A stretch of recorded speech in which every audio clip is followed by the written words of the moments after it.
Welcome back to the 7 Deadly Sins special number 2. This one I'm reviewing the 274th chapter of the manga. The Fallen Angel of Despair, Mael. What exactly is this chapter? It's just a focus chapter. It's a spotlight chapter on Grindelwald, the sin of lust. Yep, that is simply put what this kind of story is. It's just a story featuring him.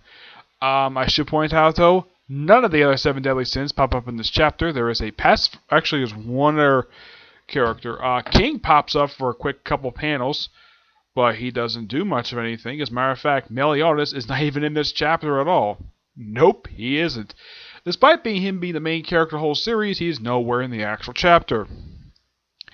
Okay, with this chapter we see Gernthald and King just looking at apparently the true form of Mael of the 4 archangels, and we see it look like a little bit of his past. Yep, we see his wings.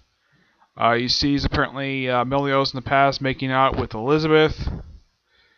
This is basically the original Elizabeth, the goddess version, not the one that appears in present day, which is a princess. And this chapter just has lots of talking, focusing on Mael, who kind of looks like an older version of Meliodas in some way. It's similar design to him, though apparently he was made into a demon for some reason. No idea why. Apparently he was the one who killed Elizabeth in the past somehow, and the chapter ends with just Gildhall saying, "All the responsibility lies to me, so destroy me." And that's it. When I had finished, I got in this chapter really quickly. Mostly when it comes to reading these manga chapters, they are usually pretty interesting. This one was just not very interesting at all.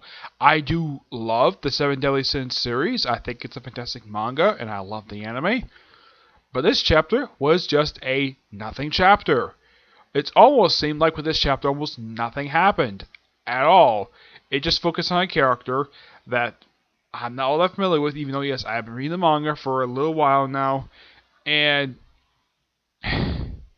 Gernthald is not one of my favorite characters of the series. I mean, I love Meliodas. I like all the other characters. The Sin of Lust is probably by far the least interesting member, and this is my honest opinion. He's the most least interesting member of the 7 Deadly Sins. We barely know anything about his sin at all. We might think you might know about his sin in this whole chapter. Nope, you don't know anything about this guy's sin at all. The only sins for characters you find out what their sins are throughout the course of the entire series is Meliodas, Bond, King, and that's it.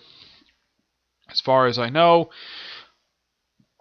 no other characters been explored. I mean, in the case of, let's say, Merlin, I don't really know what her sin is. And the biggest fault of this chapter is that you just have King basically making appearances in just 2 panels.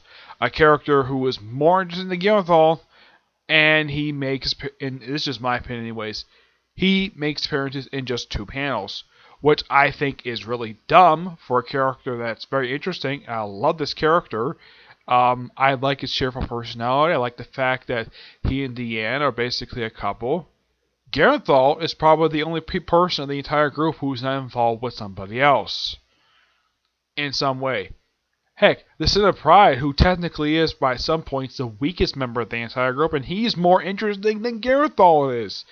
Gernthal is a frickin' doll who has barely got any emotion at all, who apparently did have a heart but was removed. And yeah, but him as a character is fine. It's just that at times he's just not interesting. Even while watching him in the anime, he is the least interesting character.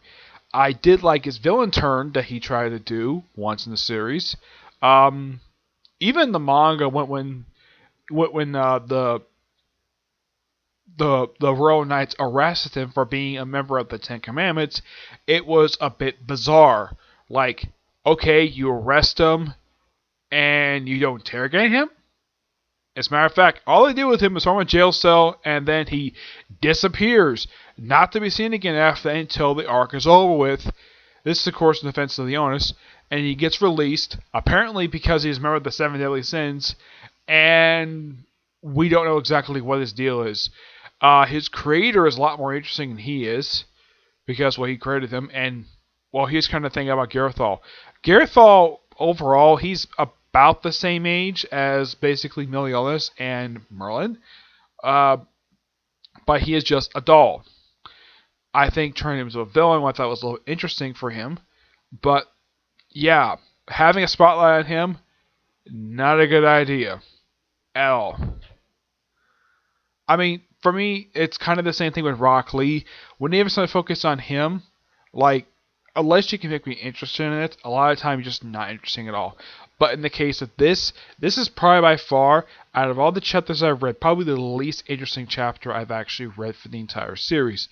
Because it focuses on a character we have barely seen in the whole entire series.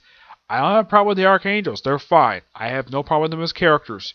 But this character, this particular Archangel, not an interesting character.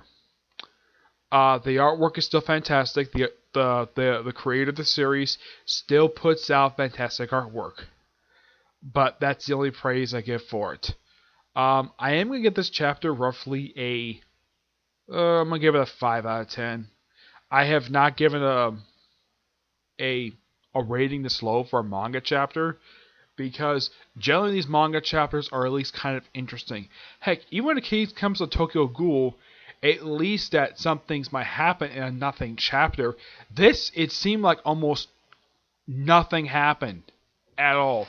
That's what it just seemed like to me when I read it, and it's by far the quickest read I've actually read for a new manga chapter.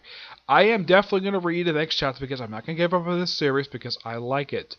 I kind of wish we would go back to Meliodas and Bond, and instead focusing on the least, of course, my opinion anyways. Don't think my bring grain of salt. Me, people might like this character. I don't know. I don't care for Garethol. That's just my honest opinion about that. I like all the other members of Seven Deadly Sins, no problem. Him, don't care for him at all. The fact that this character looks like a girl, and is by far, there has been no explanation for this at all, for his feminine appearance, and the fact that at one point in the series, he flashed himself for absolutely no reason. Oh wait, I forgot. He actually was turned into a doll, and then turned back normal size. And the fact he was able to be controlled via a bracelet. And look at this chapter. I don't think he has that bracelet anymore.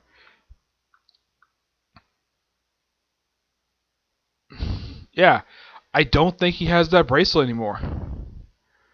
No, I think he either lost it or he was cured of his whole crazy thing. Now, he has probably the weirdest power I've ever seen. Apparently, his power, his magic, is to alter people's memories. Okay, fine. Whatever. It's not a very powerful one, and it only lasts for a certain period of time before it sort of wears off. It's a temporary spell. It's not very powerful, and it's not very useful unless, of course, you're using it for intelligence gathering. Yeah, but it's not good for combat at all. And what he did to the end, erasing her memories, like, of the past 16 years, was stupid. And, yeah. Not much else to say, but I am definitely going to read next chapter. Hopefully, we go back to the other characters instead of pulling this crap again. Alright? So, that's it for this review.